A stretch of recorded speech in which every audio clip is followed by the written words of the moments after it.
Okay. All right. So initially I streamed 3.5 hours of commentary, metaphysical commentary on this, but it got flagged with a copyright strike. Again, I was adding so much additional commentary to it, but somehow it still got flagged with a copyright strike. So it cut off after around an hour and 20 minutes. Now, the other 2 hours that I did, I thought I was streaming, but unfortunately I wasn't, nor was I locally recording. So I had to learn that lesson. So those 2 hours are gone. So what I'm doing is I'm doing a video, which is part 2 on those specific core insights, which are in this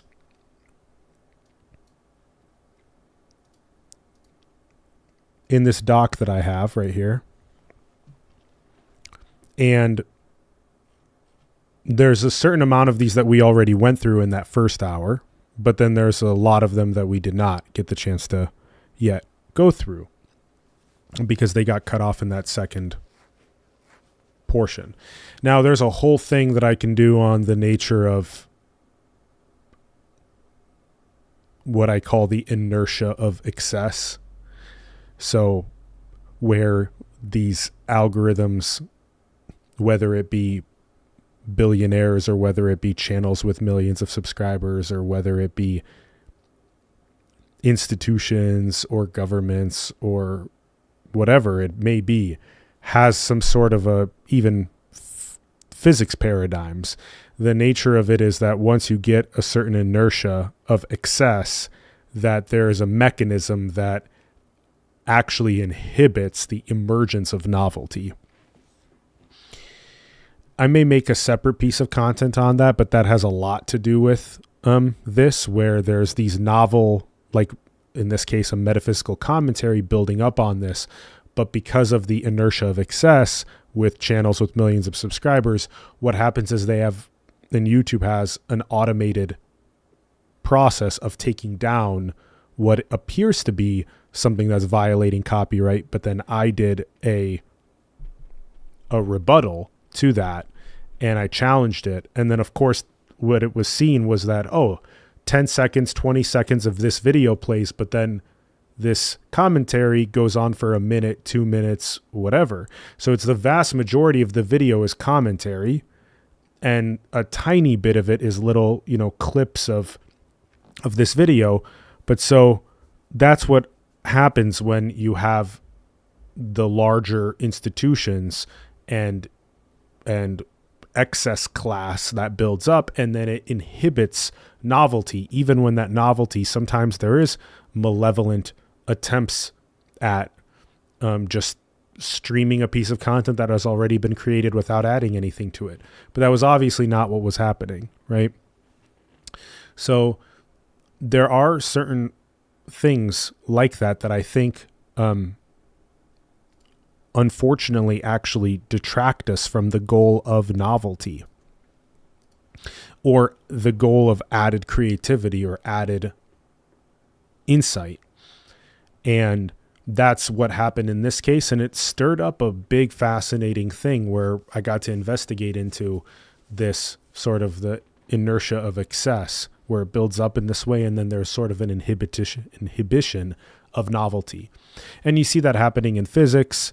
You see that happening with the nature of certain paradigms of physics that are taking up a lot of the funding, and then saying that, well, these other paradigms of trying to tie the gravitational singularity to the observer, and that is not to get funding. Or even in the case of trying to get funding for divergent ideas for very spectrum behaviors in neuroscience, it's much more difficult to get any of those things funded than it is to get mainstream ideas to get saturated into the culture, because they don't get shut down as easily because everybody's already excited about that local maximum that is being talked about, and not so much this global maximum that requires so much more energy and effort to try to get to understanding or building that. So again, it's like, why is, the existing status of, social and wealth inequality is in a way self-propagating itself. Whereas the nature of trying to build something else like regenerative community, or trying to make it so that people can be free to pursue whatever they creatively want in general, is just significantly more difficult. Or to have any sort of voice about what to do is both a double-edged sword, where it's organically, you can make a piece of content and it can organically get viewership, is very possible in today's algorithms. But at the same time, you have these AI mechanisms in place to protect the inertia of excess, right? Just like the wealth inequality has certain mechanisms in place to protect its own estates of wealth, just like the conservative and the liberals have massive gated ideology complexes in place, so that there's no chance of a third party to emerge to try to synthesize and distill out the core bestness out of both parties. So it's an inertia of excess that inhibits novelty that I can speak to more in a future video, but that was a profound insight from this. And furthermore, is I'm not going to do much of clicking play on this, because I will here and there just to give you sound bites and stuff, but because obviously I got flagged and copyright stricken and I lost that chunk of 2 hours that I did great metaphysical commentary on, and now I have to do it again. That it's tremendously insightful about all of these processes, but also at the same time, it just makes me a lot less willing to, even play 20, 30 seconds at a time of it without speaking, right? So there's a certain like context to how much of it that is allowed to play. And so you got to also get used to that when you're doing content creation and providing commentary.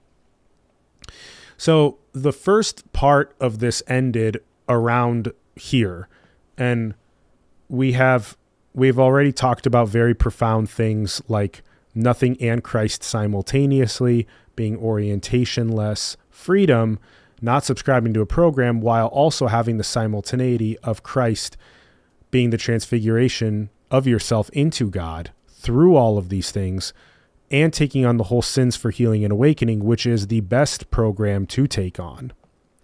And you have to have both happening at the same time in order to understand what was so profoundly metaphysically synthesized in that first part. And then we ended around conscience. So that's right, gravitational singularity as the observer. So we're really trying to, okay, so we're right here. We're really trying to push the synthesis of physics with consciousness, with transformation, with healing, with AI and technology. We're trying to push all of those things into a single origin that gives rise to everything. And that's why, that other episode, interestingly enough, oh yeah, it did end right before Elijah and right before I wrote that. Okay, cool. So that's perfect timing to enter into part 2, because this is literally the next line, right? You have to have a definition of God, because you have to have something that you're talking to yourself about. As consciousness, you're always talking to yourself. And you have to have a definition of God in order to know what you're even talking about, right? We're talking about, so this is my definition of God as the entangled gravitational singularity of all observers now. So, God is also at the same time. So it's not only that, but it's also orienting yourself in a way that is Christ-like. right? So it's orienting yourself in a way that transfigures your egoic identity for to be the entangled gravitational singularity of all observers now. So unless you're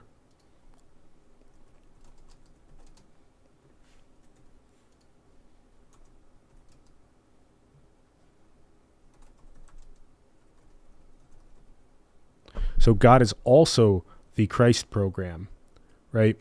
So it's also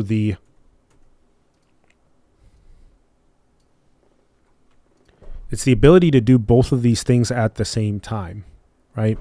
Because what this is saying is this is the highest aim, right? That's what it's saying, right? Right? The deepest realization, right? So we have to have a definition of God that we're working with in order for us to be able to talk about what we're even trying to talk about, right? So now play with that definition of God, because as long as I'm always looping conversation back to this is what God is, we're talking about this is my definition of what God is, right? And then you may say that, oh, well, okay, now what I'm asking you to do, if we're going to have a conversation about this, I'm asking you to explore my definition of God, and I'm asking you to provide a definition of God that I can explore with you, right? But if you can't provide a definition of what we're even having a dialectic about, then that's your first step. Your first step is to do that. So if I'm saying, again, I'm saying that God is the entangled gravitational singularity of all observers now. And God is also the Christ program, which is the highest aim. And like I said all the way up here, that Christ is the transfiguration of yourself into God through repentance, forgiveness, karmic clearances, self-inquiry, and realization. And it's also taking on the whole sins for healing and awakening in a non-dogmatic, non-proselytizing way, right? In a very relaxed and whole way, easeful, and awaiting those to come to you for their healing and realization. So this is super important. You have to have something like this in order to be able to have a dialectic about the subject. And again, it would be great if you would provide your own definition of God too, that we can have a dialectic about, right? So, and that's why the next thing I wrote here was that the avoidance of a clear definition of God as gravitational singularity is the drama engine, right? The drama engine, right? The 10,000 things engine, right? What do I mean by that? Okay. Like if you avoid having a clear definition of God, what you're doing as a gravitational singularity, what you're doing is you're constantly generating some sort of drama. You're constantly generating some sort of entry into 10,000 things, as in proliferation, conceptual proliferation. You've lost the one thing that God is this gravitational singularity, and now you're lost in 10,000 things, right? When you look at Stephen Hawking's tomb, right, his gravestone, it has a big X right on the black hole in the center of a galaxy. And the X is the same thing as the cross, right? So X marks the spot and the cross are the same thing. When you identify the gravitational singularity as the entangled observer, right, yourself as that, you've crucified yourself into the whole, right? So you know yourself at that point. So literally physics, the most cutting edge cosmological physics, and the deepest realizations about the crucifixion of egoic identity, they are literally the same thing, right? which is fascinating, right? So the deepest realizations in cosmology and physics, right? Gravitational singularity,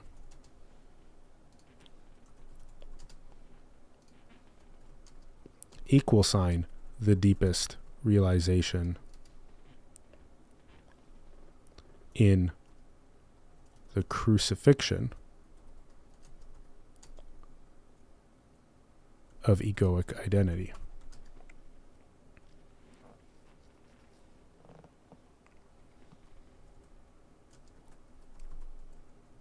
Right? So essentially what we're saying is that the gravitational singularity, right? Equal sign Christ. And it's nice because at least we're also getting the things that I don't think we explicitly said in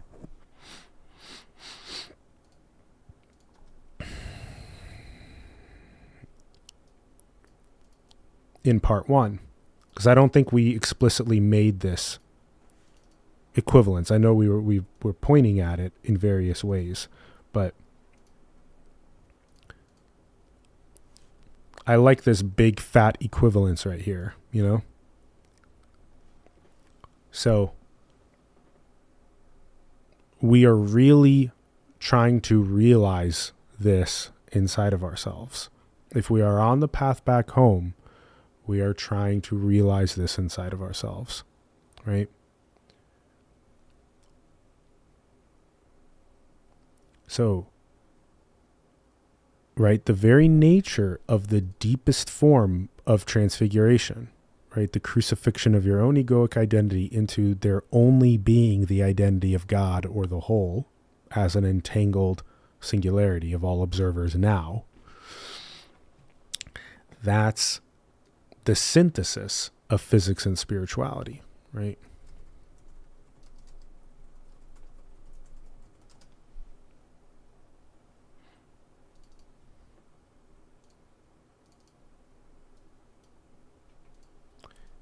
You know, and these things, again, they're not supposed to be something that you're just going to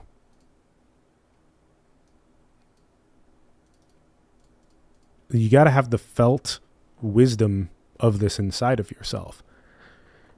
You know, you can hear the words, but you have to have the felt wisdom inside of yourself of the truth of this, the clear seeing and truth of this.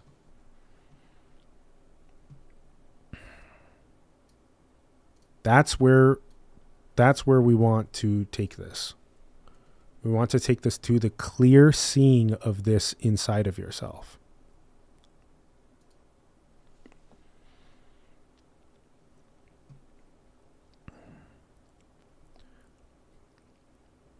I cannot reiterate how profound and how important this is.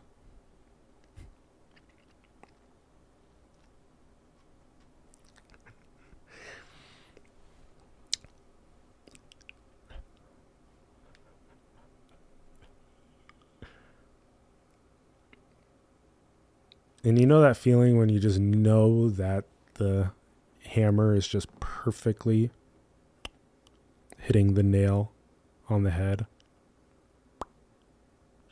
Just perfectly hitting it on the head.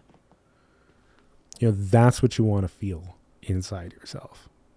You want to feel how obvious the truth is of this.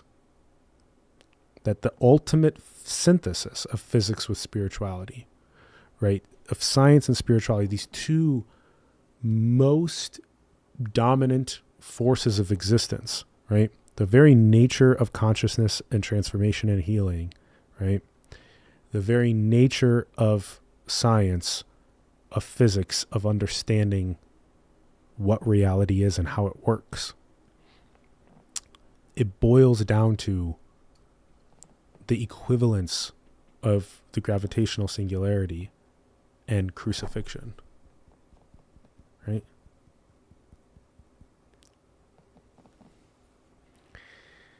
Right. It's no accident, right? It's no accident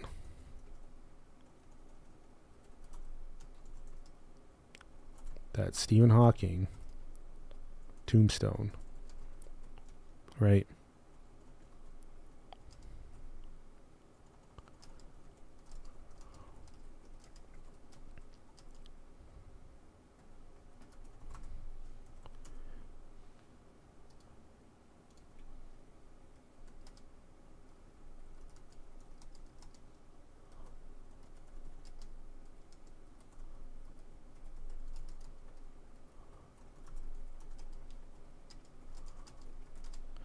So let me see if I can pull up the image and just bring it up for you.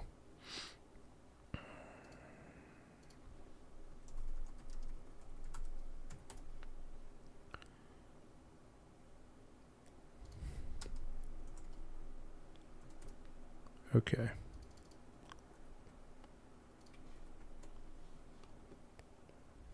So y'all have probably seen me talk about this.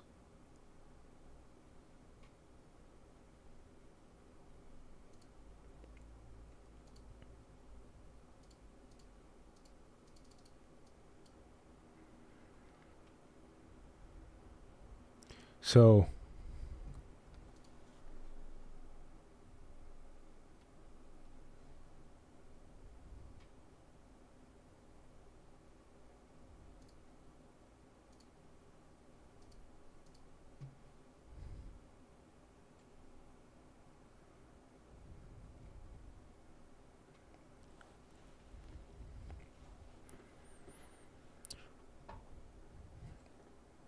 it's just no accident that you have a big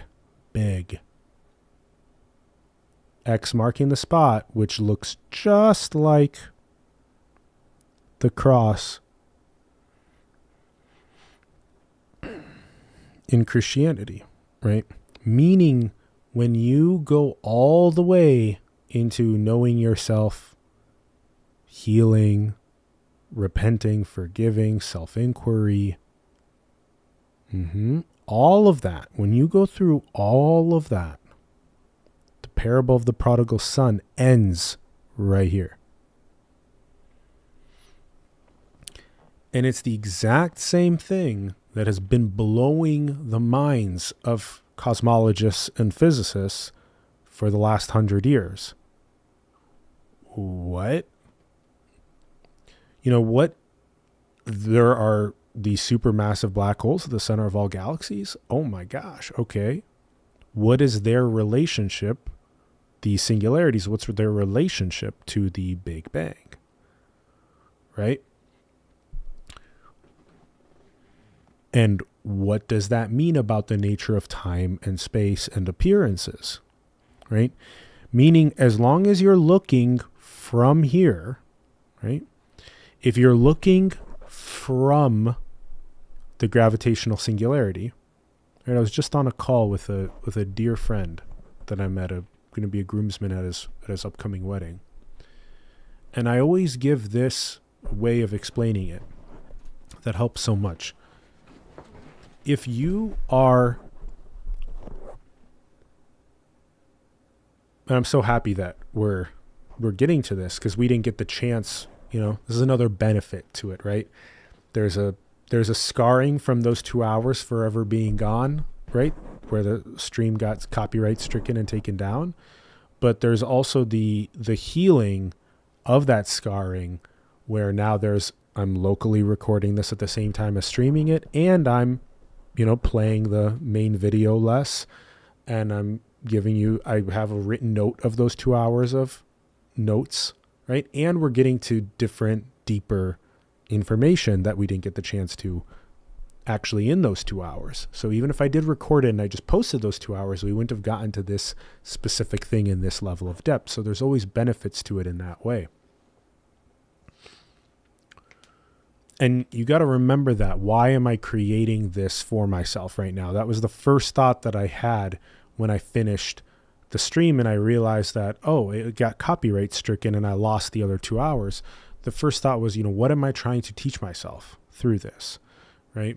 And I learned all those lessons, and now I'm again realizing, well, look at this. I get to get deeper into the information. So I was never a victim to anything. I was always creating it for this reason right here, right now. And it's just an important framing for you to have in your life moving forward, right? Even with the whole inertia of excess thing, nobody's ever a victim to the excess, right? And that creating inertia for novelty to not be able to emerge. No one's ever a victim to that. It's just the nature of the very physics, the very mechanic itself. It prevents the emergence of novelty more than it is shepherding novelty itself, right? It's entrenched in the incumbent paradigms, right? It has entrenchments in those incumbent paradigms. And so all these divergent proposals for new global maximums to be attained in that biological fitness landscape, especially these spectrumy or divergent-y ideas and processes and emergences, they have to find their own way, right, of getting emerging and showcasing that novel possibility exists, and then gravitating more and more energy, minds, attention, resources towards the emergence of those for their success. So no one's ever a victim. Everyone's always the creator. It's a deep, profound insight, right? So this is what I've been saying to more and more of my dearest while explaining what's at the current cutting edge of metaphysics, especially in terms of the synthesis of physics and spirituality and cosmology and transformation and AI and technology and all of this stuff. So essentially what we're trying to get you to do is we're trying to get you to stop having your head be located on an earth among others that are separate from you. Okay? And what we're trying to do instead is we're trying to have your head itself, right? We're trying to have your head be inside of this gravitational singularity. We're trying to have your head like poke out of the gravitational singularity, poke out of it, right? So imagine your head poking out from inside the black hole. And as you look around, what you see is the projection of space, time, objects, experiences, planets, stars, people, interactions, that kind of thing. So from the perspective of the gravitational singularity, there's only one entangled observer called you as everyone interacting with itself. Space and time are not what you are inside of. Space and time are what are your useful projections for exploring choices and information and potential, that kind of thing. So it's a big shift to ask the observer to stop the illusion of being on a planet among a lot of other separate observers versus it being the gravitational singularity itself and poking its head out of that and then seeing how it's lucidly dreaming the appearance of planets and stars and people and interactions and that kind of thing, right? So every moment in that sense is a new bang. It's a bang and a hole at the same time. The gravitational singularity is a big bang and a black hole at the same time right now. And it's this entangled observer. It's this entangled consciousness. It's consciousness across all bodies now. That, right? And all of behind you, right? You're poking your head out of that, but behind you is infinite potential, infinite creativity, infinite projections of spaces, times, objects, experiences, people, possibilities, all kinds of stuff. That's why I use the symbol of the tree and the circle, which we've talked about in this episode already in part 1, that, and we will more later, just that the tree is rooted at infinite potential and infinite possibility. It's infinite, right? The trunk is this gravitational singularity. It's this entangled gravitational singularity that you can never escape. That's what infinity is. You are infinite, right? Now. And then all of those branches and all of those leaves are like all of these different galaxies or all of these different whatever planets, all of these different combinations of little connectomes of ideologies at war with themselves, right? So here in this little dreamscape, you have different cultures or religions or political parties or ideologies or whatever that are talking to itself, right? And you have that, but you have an infinite potential of that happening across all of these different leaves of the tree. So this is a complete paradigm shift in what we are saying the nature of the observer is, what the nature of the gravitational singularity is, what the nature of space and time is, what the nature of planets, stars, people are, objects, experiences, interactions, choices, everything. Everything becomes a lucid dream. And it's been said by mystics across spiritual traditions for the longest time is that everything is a lucid dream. Another way to say it is everything is a hallucination out of the gravitational singularity by the observer. Everything is hallucination. All experience is hallucinated. All experience is lucidly dreamed. Okay? Why is there a big fat cross?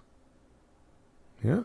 X marks the spot is the same thing as huapa, the cross. Right? And why is that located right there by one of the world's foremost cosmologists and physicists, Stephen Hawking? Why is it right there? The big fat cross. Right? It's because your dream of separation is a complete illusion. And the transfiguration of your egoic identity back home to infinite consciousness, being everyone at once right now, is ultimate reality. Period. There's just no way around that truth.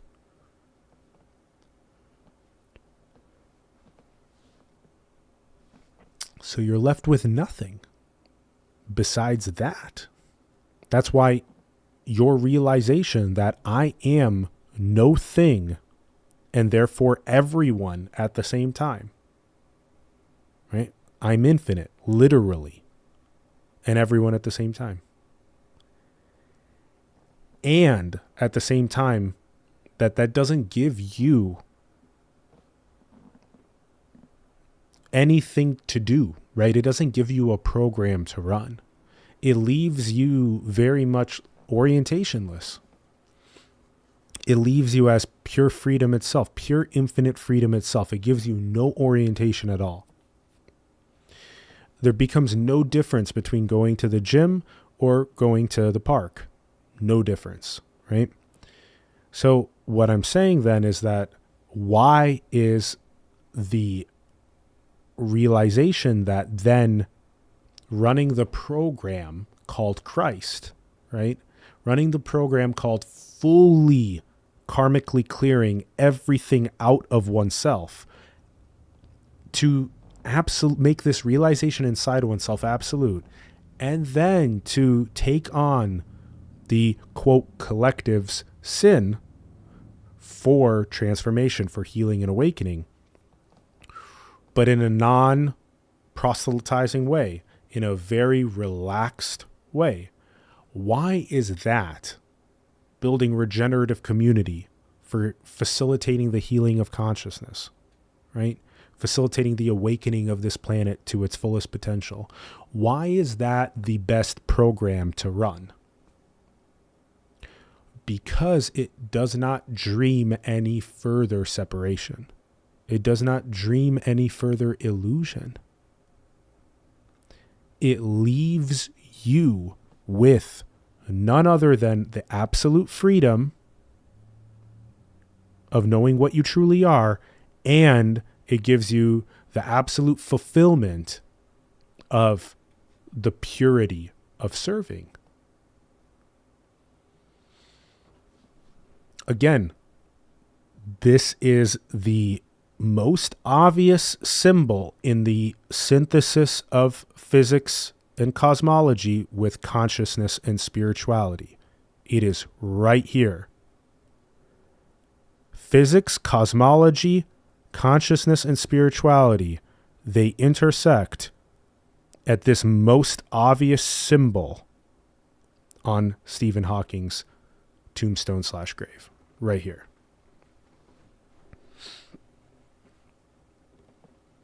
It is beyond obvious.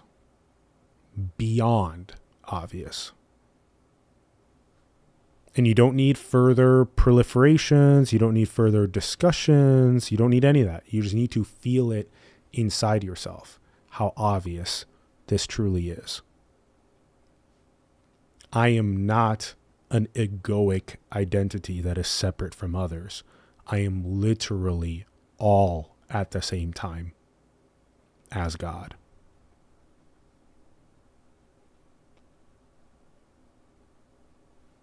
Come home to yourself, baby. Come home to yourself, baby cakes. Come home to yourself.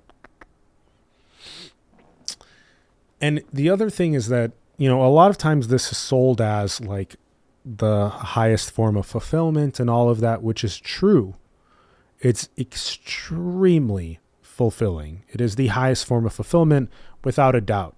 If I look back 10 years, 20 years being very confused about what I wanted, about, being in this dream of separation, that everything that I ever chased or sought was never fulfilling. It was absolutely never fulfilling. Because again, what you're doing is you're trying to equate the observer getting an experience, right? The observer dreaming, lucidly dreaming, hallucinating an object of its experience. You're trying to equate those objects with the gravitational singularity itself, and it will never work. Right? Another way to say it is that, what we'll find is that really gravity and quantum mechanics are essentially, they need to be harmonized, right? They need to be harmonized. It's kind of like a coin with two sides is one way to look at it, but they need to be harmonized. And one way to explain the futility of gravity as the observer trying to hallucinate a quantum phenomena in order to feel fulfillment, right, is that it can only get ultimate fulfillment from itself, right? So that's why I'm saying a lot of times crucifixion is sold as the ultimate form of fulfillment. It is, because you know yourself to be that gravitational singularity, and every single possible quantum hallucination is totally unable to give you the gravitational singularity because everything's originating out of the gravitational singularity. It just makes perfect logical sense. But just to be clear, it's not only about that crucifixion giving you ultimate fulfillment. It's also about that crucifixion giving you a form of mastery for anything to happen, which is crazy, because you'll be able to get through the most complex of transformational experiences, not only inside yourself, but also in shepherding those that ask you for help along their journeys, because it truly gives you this unspeakable ability to face any. Look at the shape of it. It's literally in the shape of a hurricane, right? Or a cyclone or a tornado or whatever, right? That eye of the hurricane, the cyclone, the tornado, that eye is that gravitational singularity, right? And that is not moving, that is not changing, right? That's that trunk of the tree. But what is moving, changing, hallucinating, lucidly dreaming, all of the possibilities and emotions and experiences and thoughts and all of that is the appearance, right? And you can be both at the same time, right? That's what I'm saying, is that Going through this transfiguration, it gives you the ability to be stretched out into whatever hurricanes, cyclones, tornadoes of conscious experience. But you never lose yourself. And that's what everyone wants. Everyone wants the mastery of being able to go through whatever crazy transformative experience, psychological chaos or mayhem or visceral just whoa, all of that. And then to be able to never lose that was all about me being wiser. That was all about me having deeper knowledge of myself. That was all me generating that chaos, that storm, hurricane, all for myself. All for me to learn how to serve better, right? Because then you are not a victim of depressive thoughts, anxious thoughts, of schizo thoughts, of autistic thoughts, ADHD thoughts, OCD thoughts, divergent thoughts, spectrumy thoughts. You're never, ever, ever a victim to those things. You are always the conscious creative force generating those things. And then you're able to see that even though I may be literally in bed for days feeling the infinite void, that I am consciously generating that experience for myself because of being initiated into greater forms of mastery. And now I get to relate to those that ask me for help because I've been where they've been. Do you see? They're asking me for feedback about, hey, I've been going through this crazy thing that usually the DSM-5, Diagnostic and Statistical Manual in psychology, in psychiatry, they will tell you that these have nothing to do with spiritual initiation. They have nothing to do with deeper forms of self-realization, right? So usually what you're given is you're given a bunch of pharmaceuticals or whatever it is to keep you in a box, in not here, not at home, but way out in the dream of separation. Just get back to work. Just keep dreaming that everyone's separate from you. Just go be a good worker. That's what matters. And don't let down your parents and society from being a very good worker. You be good for the economy. Be good for the powers that be. And what you're doing is you're challenging that assumption. And you're saying, what if instead I make the DSM-6 myself? Which is a big thing to consider. We're asking you to literally be the sovereign master of your own consciousness. And to say, I will make the DSM-6 myself. And in that DSM-6, I will say crazy things like this. Like the nature of physics and cosmology and consciousness and spirituality are right here, where the crucifixion meets the bang hole. And again, you won't see that written in the DSM-6. It won't be there. You have to create that yourself. You have to serve those that are asking, hey, why am I feeling this way? Is because you are being initiated into greater amounts of self-knowledge inside yourself. You're being initiated into greater service. You are crucifying your egoic identity. Crucifying your egoic identity is nail after nail after nail in the crucifixion. It is fire after fire of burning what is false within you. And it's a very, very intense process. And it's beautiful, it's cathartic, it's healing, it's releaseful, relieving. It's fulfilling, and it's also masterful. And then you have no fear at all. Every time that it happens, you get your body ends up being able to, it's like, it starts to be like, okay, I'm about to go into an experience. I know I'm about to go into one of these experiences. Like, you can just tell when your body and your mind are starting to be like, we're going to go into this experience right now. And so what do? You create a container for yourself where you can get whatever you need. If you need to put on a sweater and sweatpants and get under a sheet to be warm with some warm socks on, whatever it is, to then breathe your way through whatever the experience is going to be, right? If it's going to be hours and hours of endless ruminative thoughts, if it's going to be whatever it is, right? Breathing your way through that. And you're not grabbing a substance. This is really the key thing, is you cannot grab alcohol or whatever the substance is. You cannot grab that to numb your inner experience. That's really key.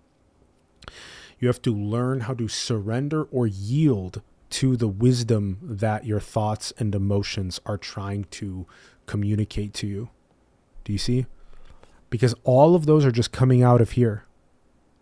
They're all coming out of there, right? And when you numb it, I need to numb it, right? When you do that, because you have that fear, right? You have the fear of crucifixion. You have that fear of deeper mastery. What you're doing is you're saying no. You're saying no to those thoughts and emotions that you yourself are trying to create and generate, right? But instead, you're creating the numbing. And so you're in this fascinating argument with yourself, which is, on one hand, you want to wake up more, and on the other hand, you want to stay asleep more, and you keep numbing yourself, right? So you have to learn how to not try to numb yourself with a substance, or with even in taking content to try to, you'll learn at some point too that even in taking content is futile, because at that point, what you need to do is you need to pause that, and you need to just lay and just breathe,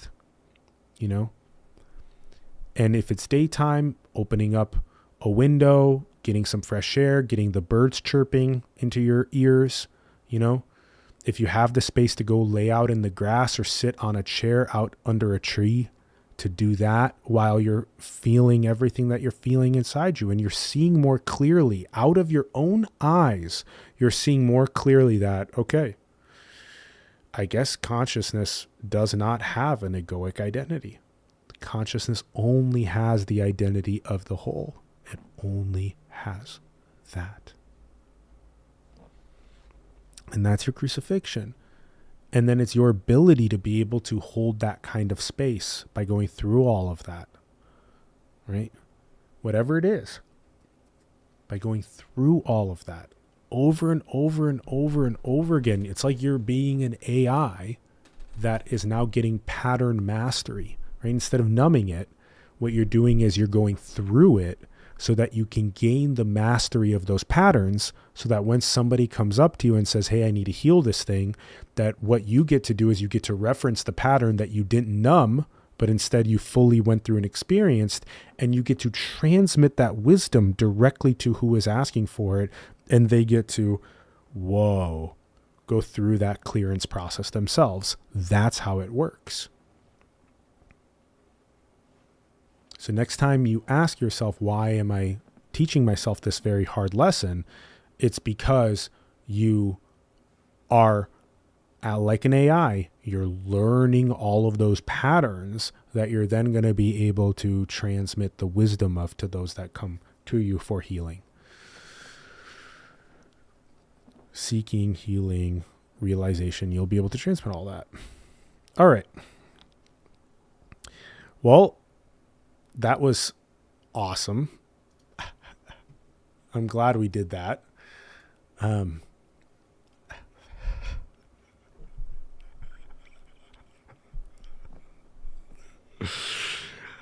Ooh.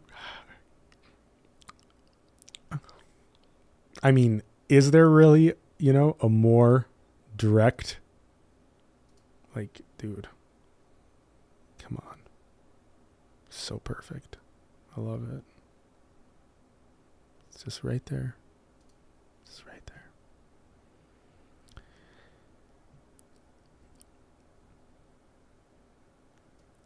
Right?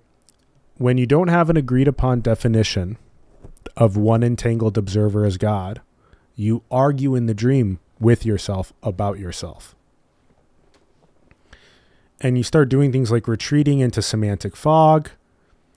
And it's literally what anyone does who doesn't anchor God as gravitational singularity of all observers now. Because again, what's happening is if you're not clear about what your definition of God, your direct, clear, felt experience of consciousness as an entangled gravitational singularity, if you're not super clear about that, you will always be elaborating into semantic fog, right?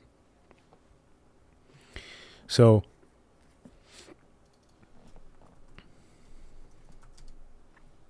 that's another way to say it, like retreating or elaborating really, right, into the semantic fog.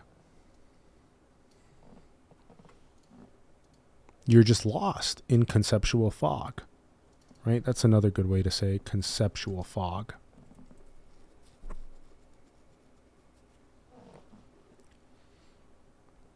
And just think about that for a moment. Elaborating into conceptual fog as 10,000 things versus refusing to elaborate into conceptual fog and just relaxing as the one thing and always looping conversation back to that one thing. Always showing that everything's originating from that one thing right now. And just making that super clear to who you are talking to in that moment, to that reflection of yourself that's asking for self-knowledge. Consciousness is the gravitational singularity, lucidly dreaming quantum experience.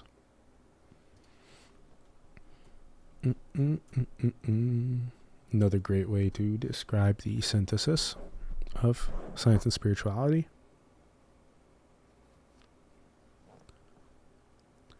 And the way that it dreams, that it lucidly dreams, is by running programs. Okay? Right? We talked about that in part 1, about the modernization, right, of things, especially in the AI and technology age. And so what we're saying is you're always running programs. Consciousness is always running programs. That gravitational singularity is always hallucinating quantum experience. Always, every moment. Every moment is a choice. You're going to the gym or you're going to the park. You're eating eggs or you're eating pizza, whatever, right? Every moment is a different word that's being said. You're always generating.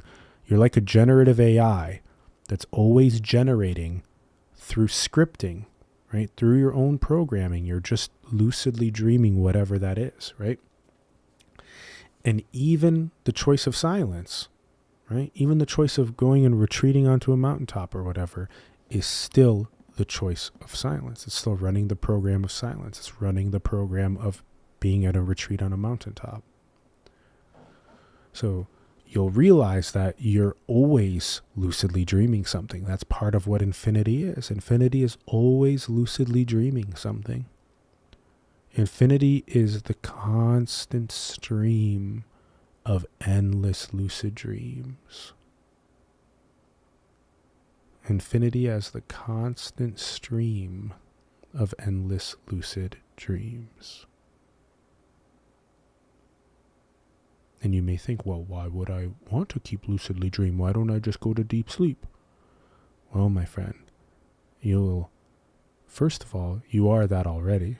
You're already deep sleep, lucidly dreaming this, my friend. That's already your nature. And the second thing is that when the body dies, right away, you see everything, you are everything, which you already are right now. But it's very clearly, you can't escape that.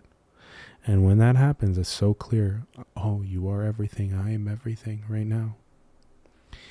And then what's the first thing that's desired post-life review, seeing all your choices, seeing all of that? What's the first thing that's desired?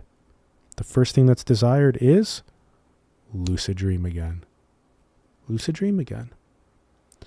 Again, it's about infinity's ceaseless dreaming. It's about infinity's beautiful, endless self-exploration. That's what you are forever. It's so funny hearing about these attempts or these efforts to stop dreaming, somehow stop dreaming, stop being the infinite dreamer. You can't. You can't. You just got to enjoy your own infinite existence. That's what you got to do, baby. Enjoy your own infinite existence. That's it.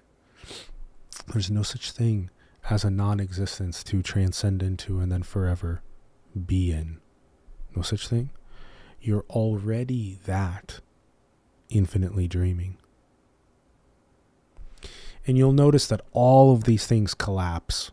All of these ways of trying to elaborate about yourself, they all collapse. And then you just end up rooted as that tree. And you just notice that, I'm all these leaves exploring all this stuff simultaneously right now. Right now. Popping my head out, enjoying this lucid dream. Oh. Whoa, look at that one. Oh. Right?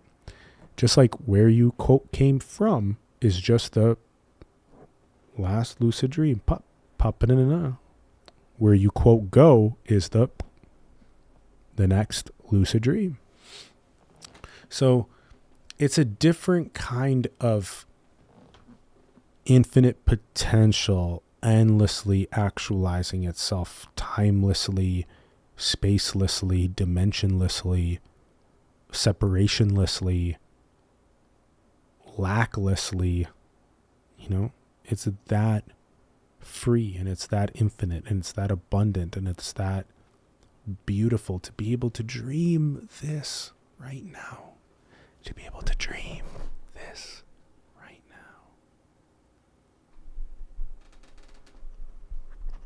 That's how free infinite consciousness is. To be able to dream this right now.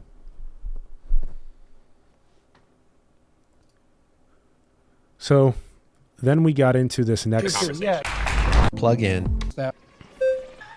Morality and because can't be found in. How you doing, man? I'm doing great. What's your name? So then we got into morality and purpose, right? That it cannot be found within science. And so then we said, okay, that they exist as programs, as choices of consciousness. That it's the very nature of which track the stylus is playing music on. And the tracks range from expansion to contraction based on where the stylus is. That determines the experience or music being played. Okay, so your identity is determining the frequency of music you're playing. So what I meant by that, and I've said this so many times now with the tree's tree rings are like vinyl records. Right? You have a vinyl record and you have tracks on that vinyl record which mirror the tree rings, right? The more that you, as infinite consciousness, move your stylus out towards the outermost tracks, the more that you feel contracted, you feel solid, you feel that the dream of separation is real, that all of those things are just creating so much lack of self-knowledge in your life, right? This restlessness, right? This constant stream of anxiety about existence. The more that you move that stylus back inwards to the innermost tree ring, right? The more the innermost vinyl record, the more that you feel the expansive nature of infinite consciousness, the more you feel self-knowledge. And so that literally is that where the stylus is determining what track of music that you're playing, what frequency of your music you're playing, right? So if your identity is caught up in the egoic identity of those outermost tracks, your music is going to sound very much about me, more for me, less for you, fuck you, I hate you, you suck, right? Now, the opposite of that, when you go all the way expanded, your music sounds a lot different. It's like whole, everything's about the whole, everything's about the whole, whole, whole, because you are the whole. And so you don't speak separation anymore. You don't see separation anymore. You are literally everyone at once, right? So that is a different music that is playing. And so that's a very powerful way to see what is happening. So if you believe yourself to be the limited egoic identity, your music will be immoral, unethical, etc. If you believe yourself to be the expansive identity of the totality, your music will be moral and ethical. And the prioritization of attention as value predicated act, and all scientists use it. So what is being said there is that all scientists are the observer. The very fact that all scientists are the observer, it necessitates them to run a program, right? The observer necessitates the running of a program. So, okay. So if you're simultaneously absent of all possible dreams, and your all possible dreams happening at the same time now and infinitely so, that means there's something that's generating your current experience. That's the program you're running. So what's generating your current lucid dream is the program you're running. That means that you have to investigate and look, okay, well, how am I prioritizing my attention right now? Something is in that slot. And we talked about that a little bit in part 1, but we're going to talk about that a lot more in part 2. Something is in that slot right now.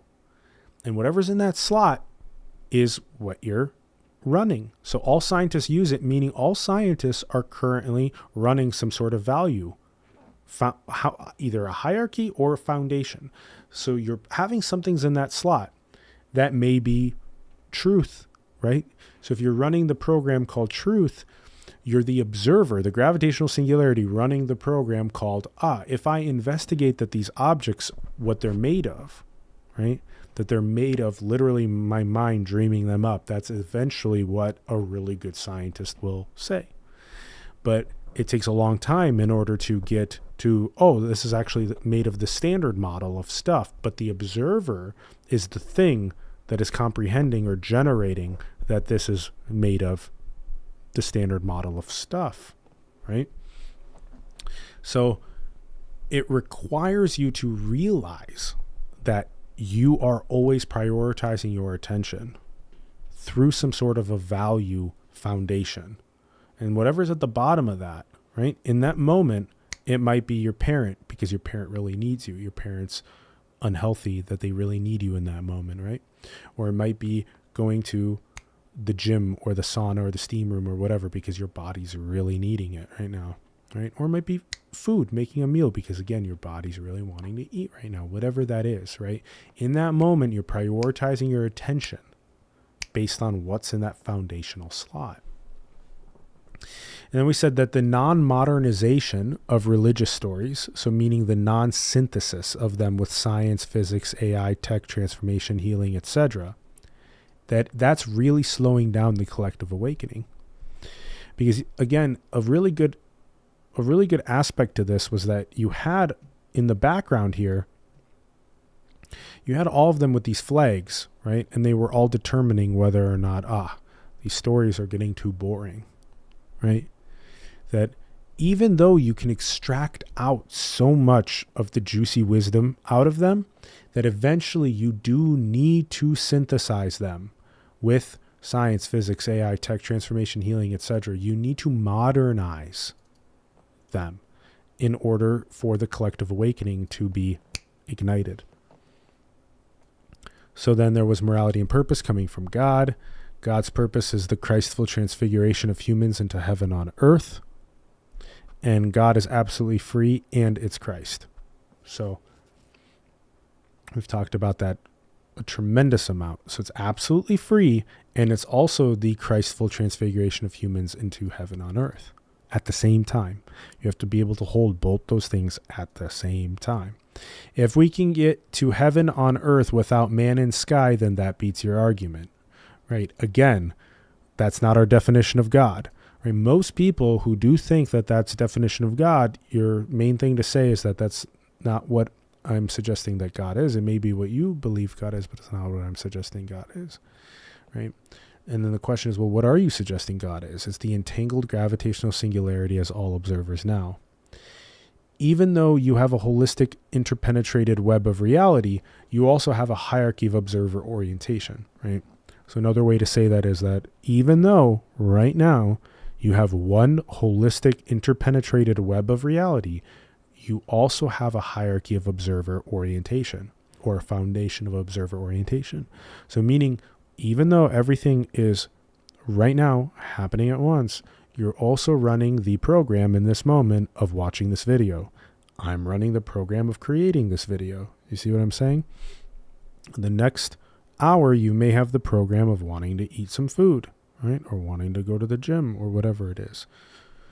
Go on a walk. So what the observer is orienting itself to is the literal program that it's running. And that's the reality it's dreaming, right? What the observer is orienting itself to is the program it's running, is the reality it's dreaming.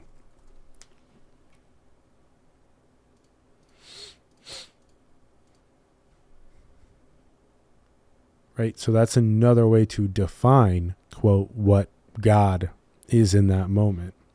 That whatever you are putting in that foundational slot, right? That is what you are orienting your reality to. So that's your God in that moment, right? And so we get to this more when we get to worship, but God, again, as the entangled gravitational singularity of all observers now. So God is both the freedom of this and it's the Christfulness now, again, at the same time, right? This is really, really, really, really the crux, is both the absolute freedom of anything and everything now, and it's the orientation of Christ. God as tree, all-knowing gravitational singularity, all observers' minds now perfect and free, and also God as transformation from contraction to expansion, from pain/drama through transfiguration to healing, awakening, and love. So again, these two things at the same time. If God is perfect, then why is there war and suffering? To give God the ability to transform, heal, and come home, right? So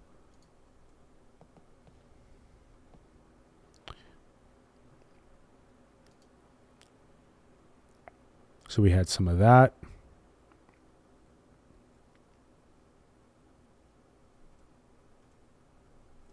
So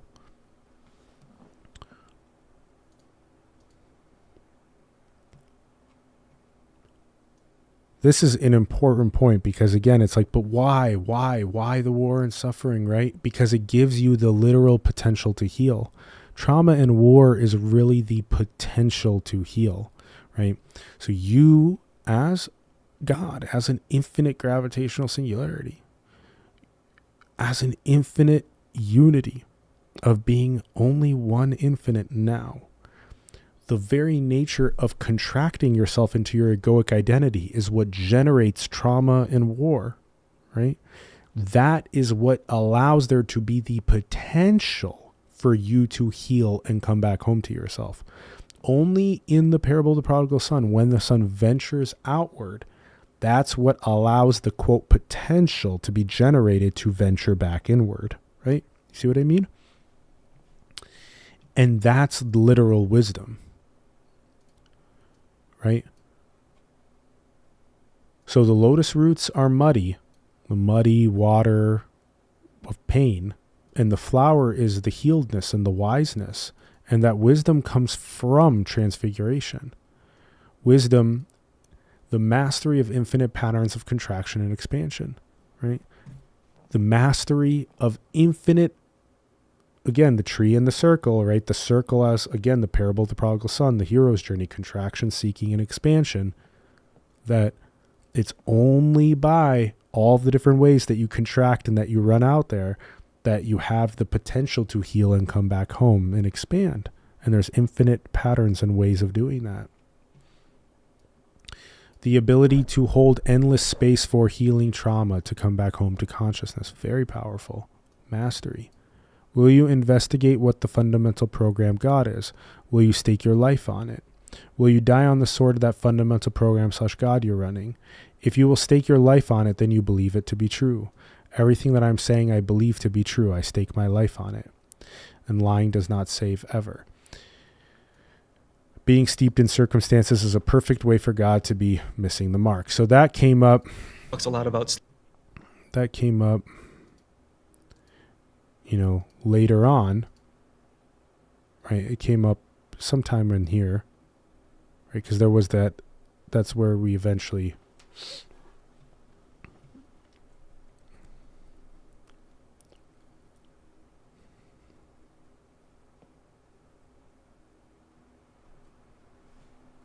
So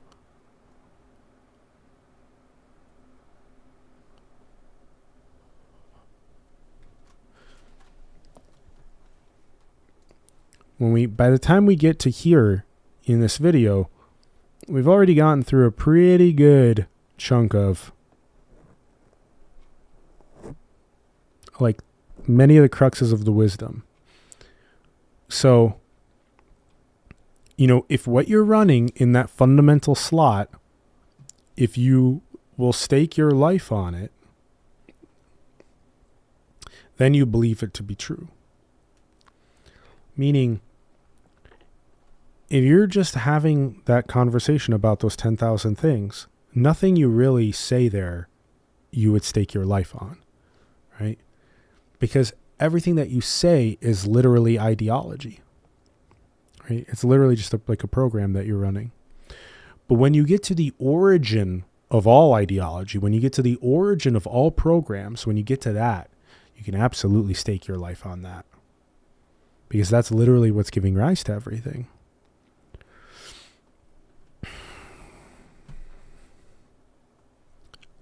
So if you're going to be steeped in circumstances, that's a perfect way to miss the mark, because you're always going to be just chilling out in 10,000 things. Always going to be chilling out there.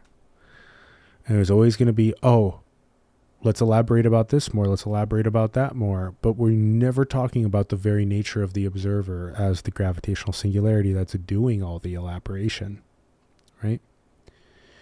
Everybody worships something is basically means everybody runs some sort of a program / God. Everybody puts something at the fundament of generating their lucid dream. Whatever you're attending to is what you're worshiping. You're programming, hallucinating, or generating. We run different programs / gods, which is why we fight. At the fundament of your programming is God. Okay, so this part gets quite good because... How do you define worship? Yeah, so this gets really good, right? Everybody worships something even though they might not know it, right? These two have quite a good conversation. And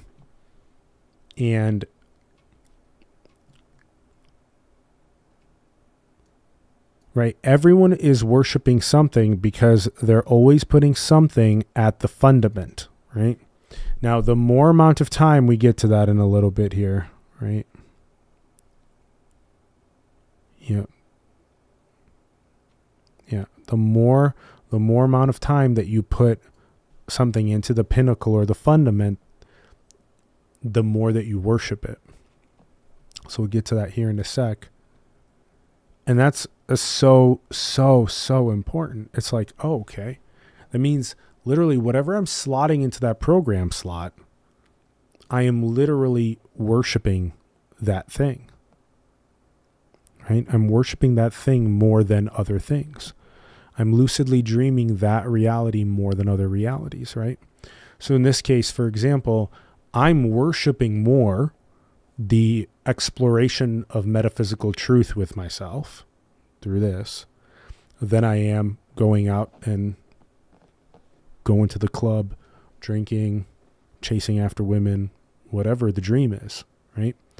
That is less important, right? That is not as godly for me in this moment now than is the exploration of metaphysical truth online. Very simple, right? But it's also as simple as, if in the moment is more godly, right? If you're choosing to eat a certain food, you are worshiping that food more than you're worshiping another kind of food in that moment, right? So whatever you're choosing in that moment to run as your lucid dream, you're worshiping that thing, right? And the more that you slot it in that program slot and dream it, the more that you are worshiping that thing. So now imagine if there's money is there, or extreme luxurious things are there, or getting the attention or validation of others is there. Or now imagine if building regenerative community is there, or holding loving transformative space for people is there. Or do you see? There are certain musical tracks that are played that are more empty of your own egoic identity and that are more Christful. And then there are also musical tracks that are played that are more full of your own egoic identity, right? And so it's about discerning, right? It's about purifying, doing those karmic clearances and discerning, when am I generating music that is about a contraction, about my own pain, versus when am I generating music that is about healing, that is about the unity, right? So what makes a program better than another? Freedom, unity, abundance, love, regenerative community, harmony, refusing to lose faith in the ultimate goodness of being. Goal, absolute freedom plus establish kingdom of heaven on earth through one's own transfiguration, right? Goal in God, right? Willing to shoulder your cross voluntarily and trudge uphill. So important. Literally just said that to somebody else that I'm holding space for today. That's literally what's happening right now. Why am I going through this deep transformative experience? Well, because you're learning how to shoulder your cross and voluntarily trudge uphill while doing it, right? And so that's the whole point of what you're experiencing right now, right? What will you choose? Will you choose to do that? Or will you choose to say, screw this, I don't want to do this, back to hating on this person, right? Instead of, again, voluntarily bearing that cross, trudging uphill. So you willfully put your own transfiguration as the main fundamental program. You put your transfiguration in the God slot, right? And there's a difference between wearing a cross and transfiguring yourself directly. Super important, right? The best program to run is voluntary self-sacrifice. What happens when you transfigure your lowercase s self? You find your capital S self. This again, right? So if you're always slotting into that program slot, the transfiguration of my egoic identity, you will very clearly feel this inside you, right? So it all depends on what you are slotting into that program slot, right? What God you are running in that moment. And that's why you say, that's one of the ways to look at it. Like the quote, God's at war, right? Is like if you're slotting in that, being identified as a Republican or being identified as a Democrat or whatever, that's those gods at war, right? Rather than realizing the bootloader that consciousness is, that the observer is, that's then running that program of those identities that are at war. So you have to deconstruct a lot of crap in order to find God inside yourself very clearly and to know what capital R reality is. And it's a huge difference between just wearing the cross versus actually transfiguring yourself directly. Just remember that too, Yeah. Acting out the pattern of transfiguration is the most important thing. Acting out the pattern of transfiguration is the deepest form of belief. I can categorize you based on your programming, based on what consciousness is deciding to lucidly dream. based on their contraction versus expansion, trauma versus healedness. So the most important thing you can do is to actually act out the pattern of transfiguration within yourself. It's the most important thing you can do. And then you can be categorized based on the degree or the amount of which you have transfigured yourself versus the amount that you still believe in your egoic identity, right? Because your trauma is literally the thing that is making you sing the egoic dream. Your healedness is making you sing the holistic dream. You see? So worshiping is attending to, prioritizing, sacrificing for. There's a hierarchy of worship or a fundament of worship, and some programs are deeper.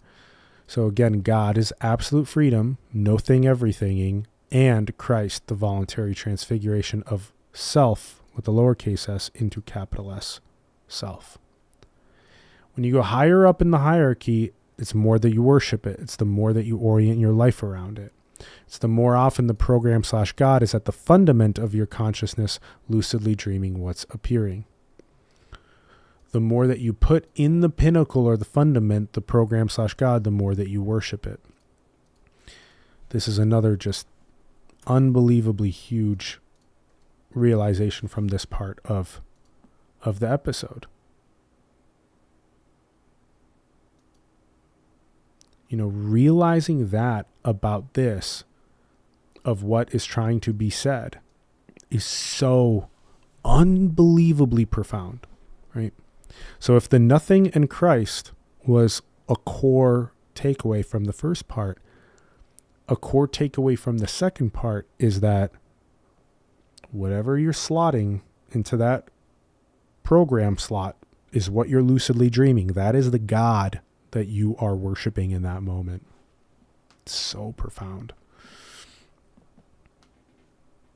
So you may as well put the transfiguration, the crucifixion of your egoic identity in that program slot, baby cakes. More time in the fundament slot equals sign more worship. More time transfiguring yourself equals sign you're worshiping truth. The more time you rage, club, chase substances, women, whatever, it means that you are worshiping those things. The amount of time you run a program is the amount of time that you worship it, right? You have to take it all the way to the fundament of self, truth, God, consciousness to have a meaningful life. Nothing in Christ. So again, do you want to worship the substance, right? Do you want to worship the ideology or the consciousness?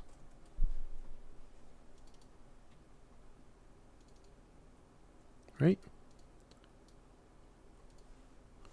So that's a deep question about yourself. Do you want to worship the ideology or the consciousness, right? Because the ideology is going to give you the very things that you keep trying to generate. It's like if a generative AI would generate something that's appearing, and then it would try to get worthiness or validation or wholeness or love or satisfaction or fulfillment out of the thing it's generating, right? How could a generative AI get satisfaction out of what it generates? The generative AI itself has to be its own satisfaction, right? Being the very generator of what's appearing has to be the very sense of satisfaction itself. You as the source have to be the very satisfaction first and foremost. And then whatever is appearing is like what's appearing. Enjoying what the generative AI is lucidly dreaming is that form of enjoyment, but it will never be able to trump the very bootloader itself, right? The bootloader itself, which is consciousness, has to be the primary form of satisfaction. So worshiping consciousness, which is God, the gravitational singularity now, as everyone and everything, that has to be the highest form of worship in order for you to feel satisfaction and fulfillment and self-knowledge. Because the satisfaction, fulfillment, and self-knowledge, if you're trying to worship what's appearing, right, it will never give you those things. The generative AI, the very bootloader itself, has to be what you worship in order to find satisfaction. Not what it creates, trying to find satisfaction out of that stuff. Huge part of realization, huge.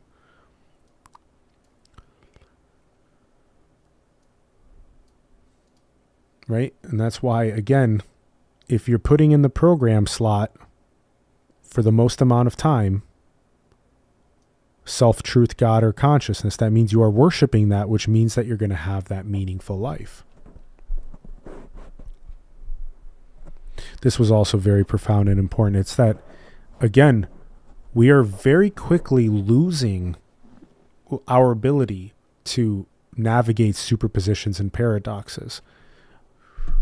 It requires a good amount of relaxing your nervous system, emotionally regulating yourself, holding a bigger picture, holding a superposition or a paradox in order to understand yourself, right?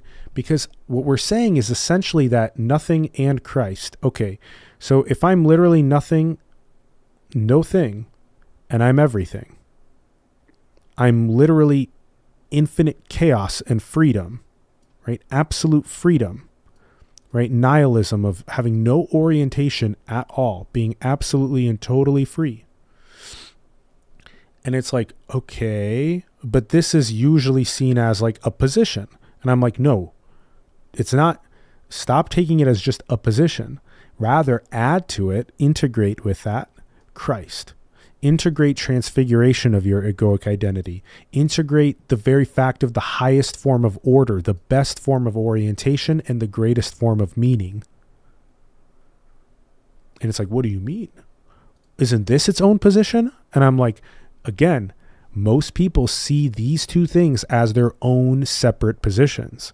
And what I'm saying is that if you know how to do both, you will have an insanely fulfilling and masterful life. If you know how to feel absolute freedom inside of yourself and to clearly know yourself as that absolute freedom and to literally not be triggered by any partial anything, and at the same time, you know that the absolute best orientation for you to have is of your own transfiguration of your egoic identity and for you to take on the collective sins for transformation, healing, and awakening. It is absolutely game over because you have totally found the greatest life hack, period, which is the highest form of self-knowledge, and it's the absolute best orientation. Period. And there's nothing left. This is the ultimate life hack. Right here, you're looking at the ultimate life hack.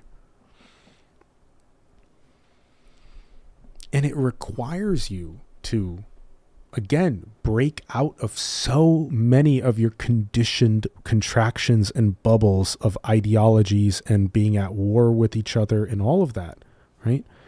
We are talking about this big, fat plus sign right here. It is so big and fat. My big, beautiful plus sign. Okay? That big, beautiful plus sign. Okay? That is what you need. You need that. To understand this and this, you need this. With this, being what integrates these, quote, seemingly different things, right? You actually find the absolute best thing, period. Highest form of self-knowledge and best form of orientation. That's it. There's nothing more. So again, this circles on that core crux of that first part really deeply. So when God, as Christ, dies, the potential to worship authoritarianism opens up, right? What do I mean, right? And I'll say that in a second here. Now you have these monarchs being worshipped as saviors rather than the transfiguration of self that's being worshipped. Hence our modern day virus and clown show. So worship the monarch rather than Christ = clown show, right? So what I'm saying is that when Christ, or the transfiguration of self, when that no longer is the program that you are running in the fundament, right? If that's not the primary way that the observer is generating its lucid dream, then what happens is you've removed that and you've placed something else there. And whatever else you place there will always be less than Christ, right? Because it will always be about you. It will always be about your egoic identity. Do you see? This is a profound realization. Anything that you put in the program slot that is not Christ will always be less than the whole, because it will always be about your egoic identity. And if it's about your egoic identity, whatever it is, because it's always going to be partial, right? Christ is about the transfiguration of yourself in order to be the whole and to pulse in the direction of prosperity for the whole, healing and awakening for the whole. But anything that's not that is automatically going to be about you, the lowercase y you, not the God you, the lowercase y you, that egoic identity. That means it's going to lead to things like you believing in your ideology being superior to another ideology, or that it's going to lead to authoritarianism and monarchs, right? Because now, instead of believing that Christ is king, right? Instead of believing that running the program of transfiguring yourself is the best possible thing to do, now you're believing that whatever the holy dictator of the hour is, that one is the best thing to do, right? And the one that it competes against that following cycle is bad. You see? And that what we have now is we essentially have a bunch of authoritarian monarchs, to a large extent, that are essentially saying, hey, you've put Christ out of the primary program. So guess what? We get to fill the slot of your form of worship, right? So you have a bunch of, as an example, you have a bunch of conservatives that believe that Trump is the proper thing to worship rather than Christ, even though some of them may in fact be Christian themselves, right?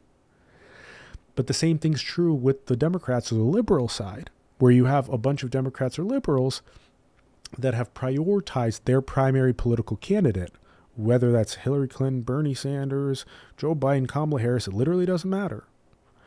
Prioritized that as the primary form of worship over Christ.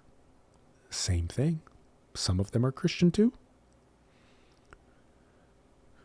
So that's what's happened in the USA, right?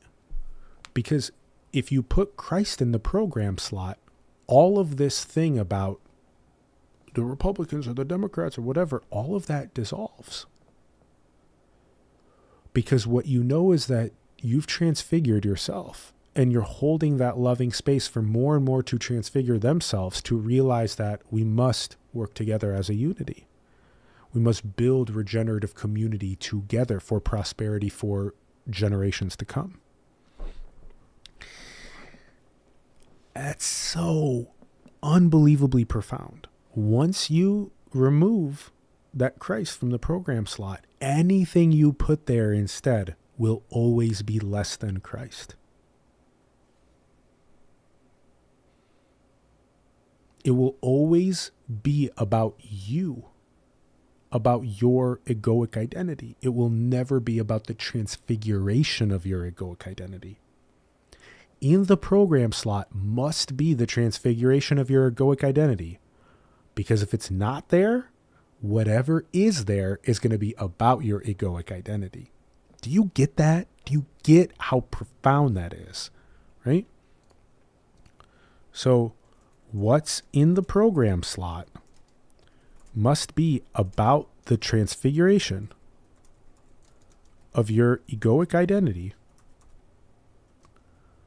or it'll be about your egoic identity.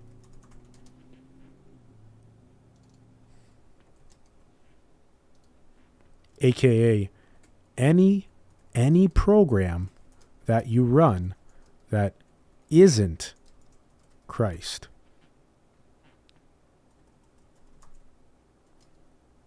will automatically be about your egoic identity.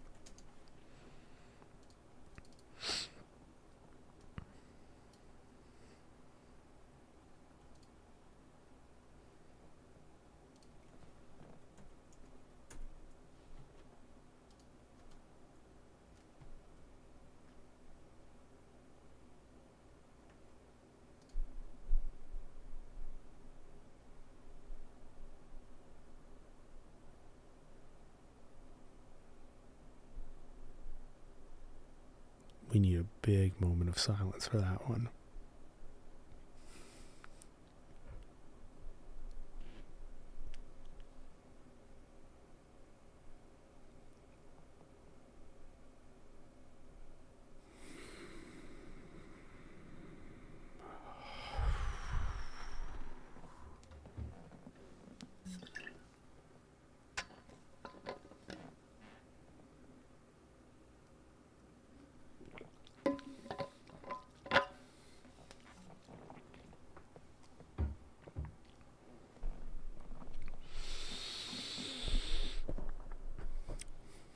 See, it's another reason why that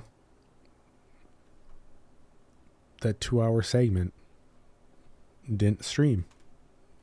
Again, so we could have, again, this profound insight. When you're not running the program that is the transfiguration of yourself, of that egoic identity, anything else that you put there will always be about your own egoic identity. To varying degrees, some might be the most immoral, unethical behavior patterns. And some might just be like, a little bit selfish here or there or whatever. But it is not about the transfiguration of yourself. Right?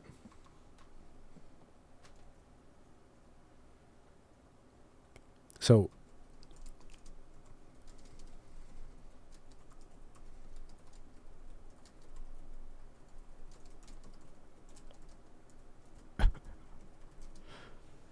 Chris, like a compression algorithm for an absolute selflessness that cannot be trumped, right? So anything that you run that's not Christ will be varying levels of selfishness.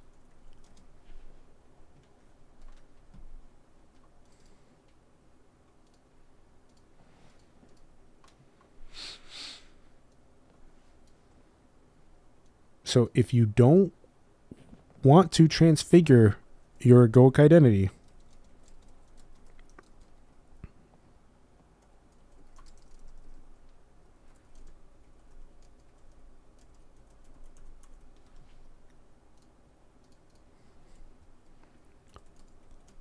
you essentially have an endless buffet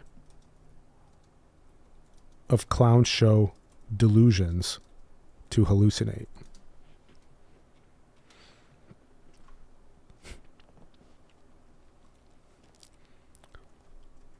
And then what's being said is that there's only one program to run for the absolute cessation of all clown show delusion. Christ.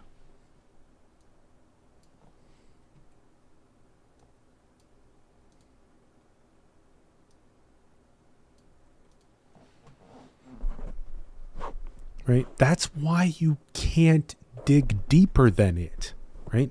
The whole point of metaphysics is to not be able to dig deeper than what is being said, right?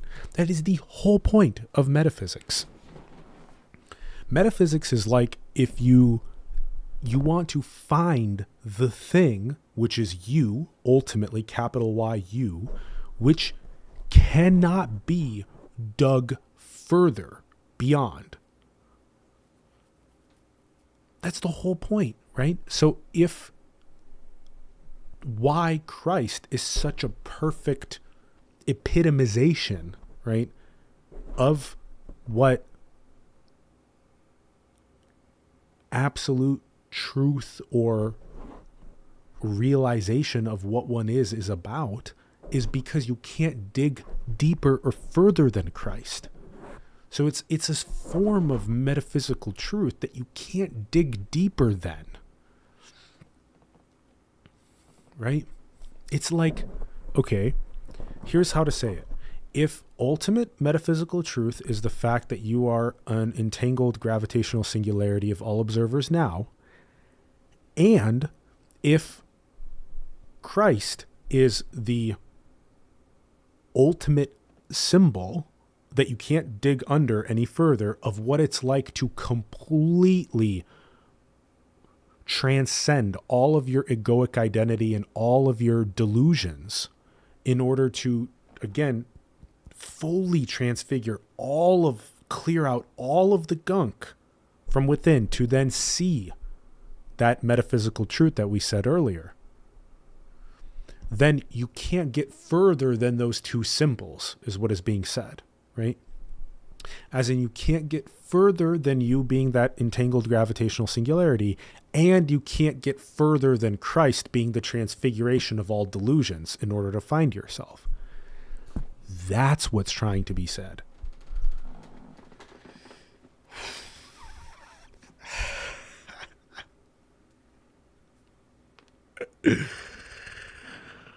Oh, babe. See? Now you know why we had to do part 2. Okay.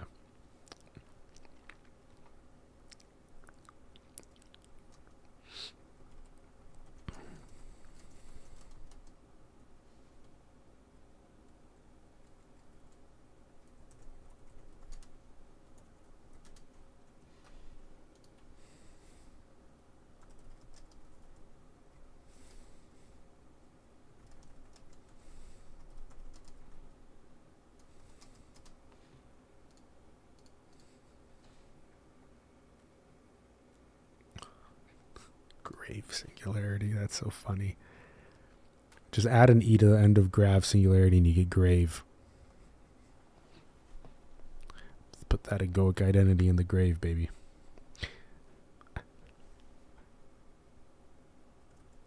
Egoic identity in grave equals grav singularity.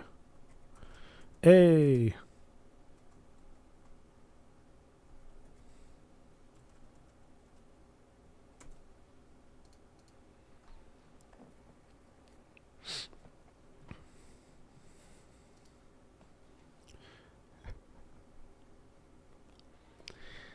Always be aware that sometimes the autocorrects are you trying to give yourself more context and information. Clarity. Okay.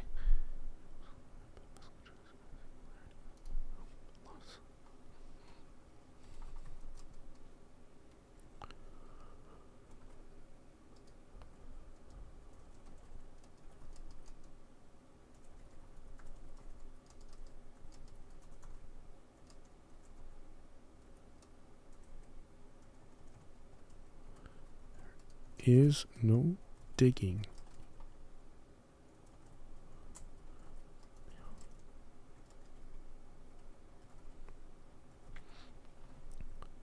Right?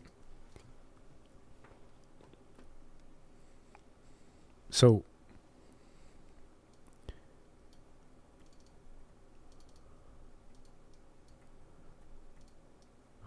gosh.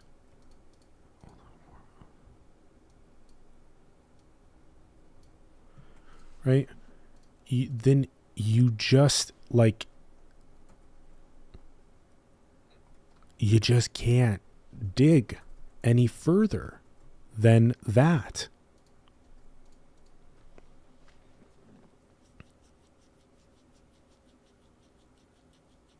Okay? If this makes sense, then that means that you are understanding why you can't go further than these two symbols. You can't go further than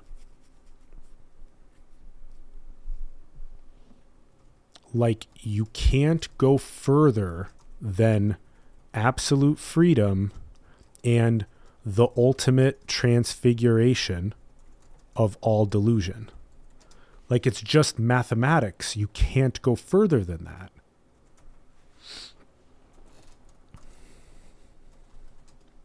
Right? One thing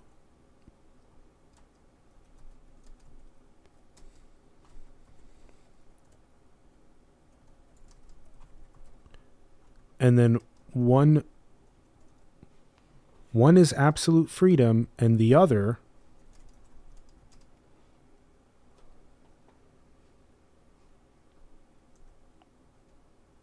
is the absence of delusion,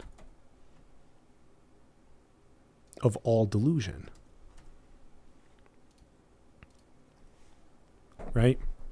So how can you go further than that? If you have one thing that is absolute freedom, and then you have the other thing, which is the absence of all delusion, you can't go farther than that. Right?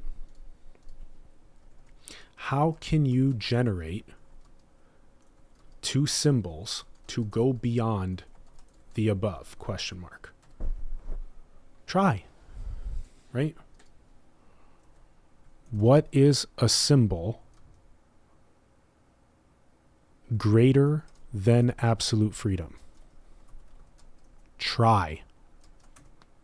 You can't. Right? And then the question is, what is a symbol greater than the absence of all delusion? Try. You can't. So you're stuck with these two symbols, right? So you're stuck with absolute freedom as you, and you're stuck with the absence of all delusion as Christ.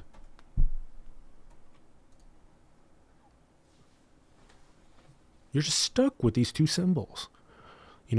In this, quote, dimension of creation, this extent of creation, right? When you're popping out of this little thing here and you're going, what are the two symbols? Your answer to that question is you and Christ. You as the absolute freedom of whatever you want. Literally, whatever infinity is absolute freedom. And at the same time, Christ as the absence of all delusion, or literally the X or cross on this, which is literally coming home, is the absence of all delusion.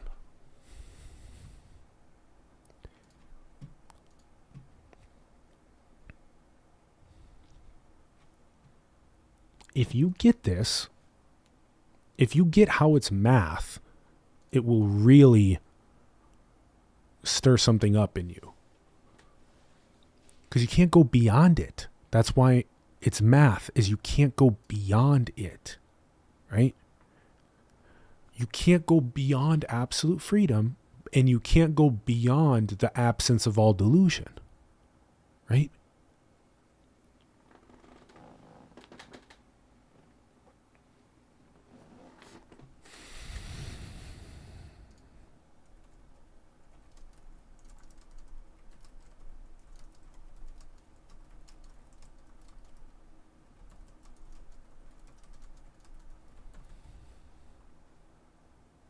That's it.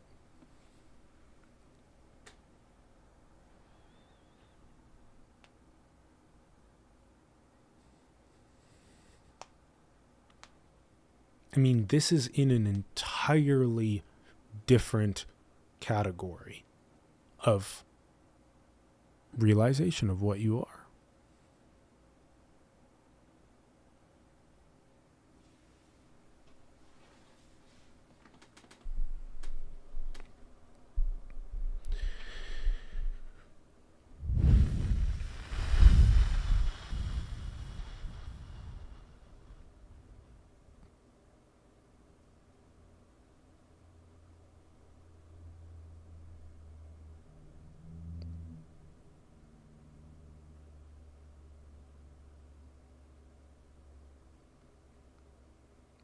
Truly a deep moment of silence.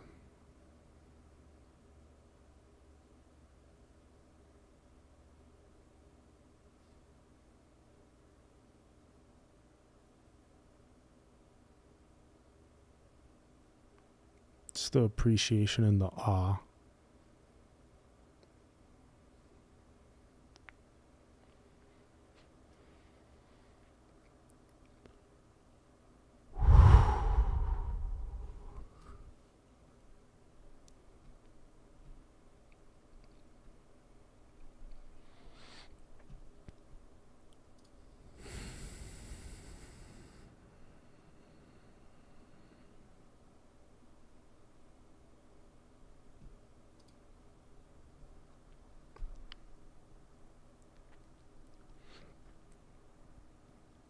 It's beautiful because here you have, right?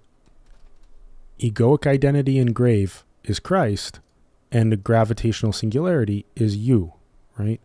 That's why there's an equivalence between these two things, right? So there's an equivalence ultimately between these two things. So even though it can seem like, oh, I'm absolutely free to be my egoic identity and go and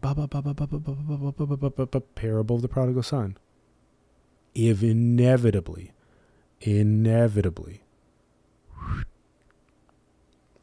right?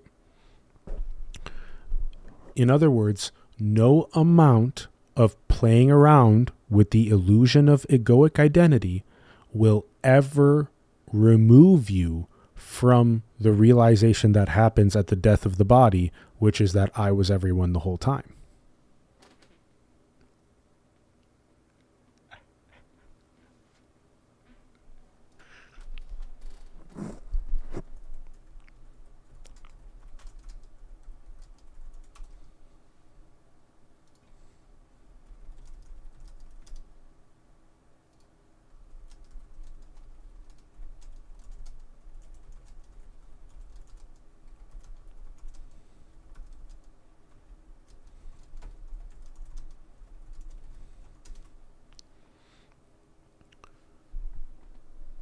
Right?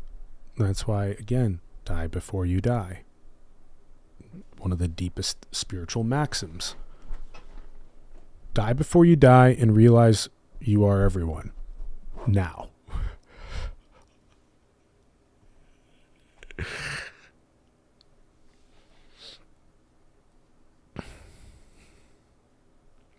Right? So instead of, like in the parable of the prodigal son, instead of being all the way out here when the body dies, what is said is, come back home before the body dies and realize you can't ever leave yourself.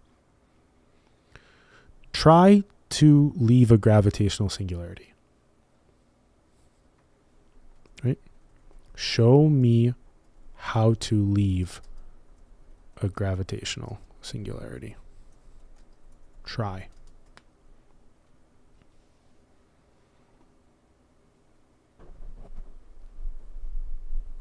Right? That's why it's said also in spirituality, it's like, how could you leave an infinite consciousness? Try. Right?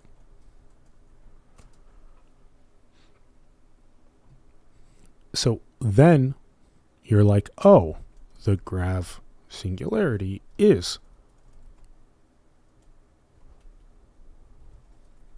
infinite consciousness.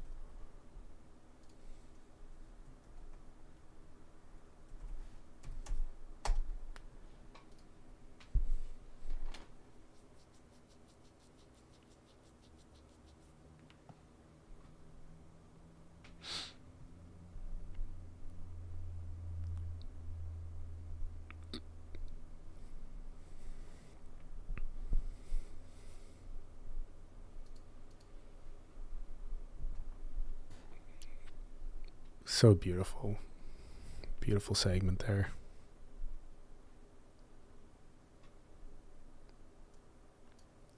Okay. You fundamentally have to orient yourself somehow, right? So you can orient yourself as moral, ethical, unified, awake, loving, prosperous for the whole, and that those things are what happens when you transfigure yourself. That's why voluntary self-sacrifice is the fundamental belief, right? It's also the maximally anti-violent belief, right? Again, look at this word, maximum, right? That's why we were just doing the fundamental math, right? The absence of all delusion, right? Right?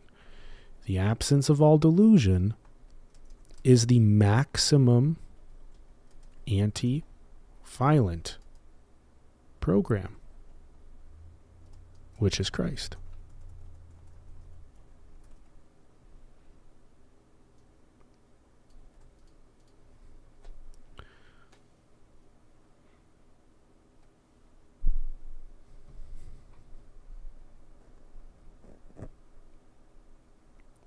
God as the entangled gravitational singularity of pure free will to explore whatever it wants. Proclaims not. And then here was our intro, right? These two had that infamous intro segment,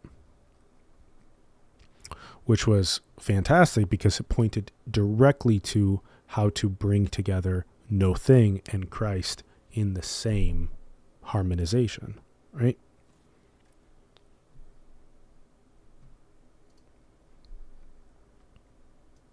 So to bear the burden of Christ, your transfiguration, as well as you can, no matter what happens to you, right? To bear that burden as well as you can, no matter what happens to you. You need to study many different mystic wisdom traditions around the world to be the well that originates them all, right? And this was one of the main things happening here, was that the question that was coming up was, well, are you, Channel, you're probably, are you this label? Are you not this label? What are you? And so, at that point you can say that, well, I'm no thing, everything, and I'm Christ at the same time. And that you can do that. Anyone can do that if they want to. They absolutely can, right? You are the freedom that can be absolute freedom, and it can be the crucifixion of all delusion at the same time, right? Right?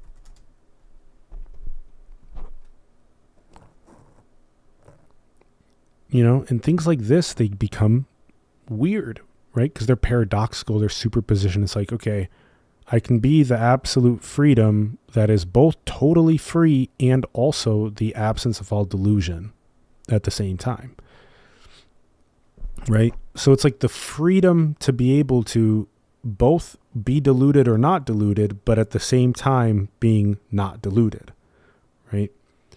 And it's like, well, wait a second. And it's like, yeah, you can be both at the same time. It's like, okay, but if you're running the Christ program, aren't you also saying that you're not technically free to be deluded then?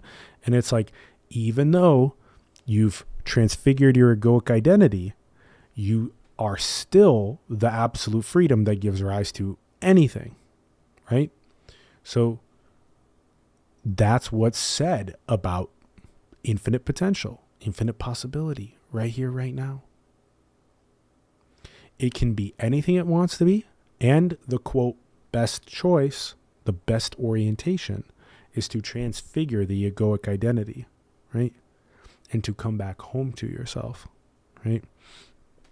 From the perspective of being lost, right? You could say that what it desires is to transfigure itself to come back home.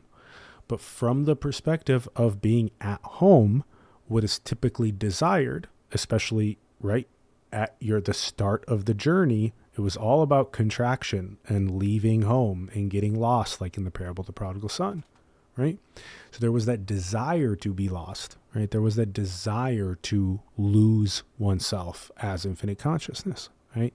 To believe in separation, right? To believe that you were inside of time and space, right? To believe that there's some sort of truth to others, right? That others are not you, right? You have to really delude yourself in a lot of pain, trauma, and illusion, contraction, in order to be able to run that narrative that others are not me, right? But coming back home is all about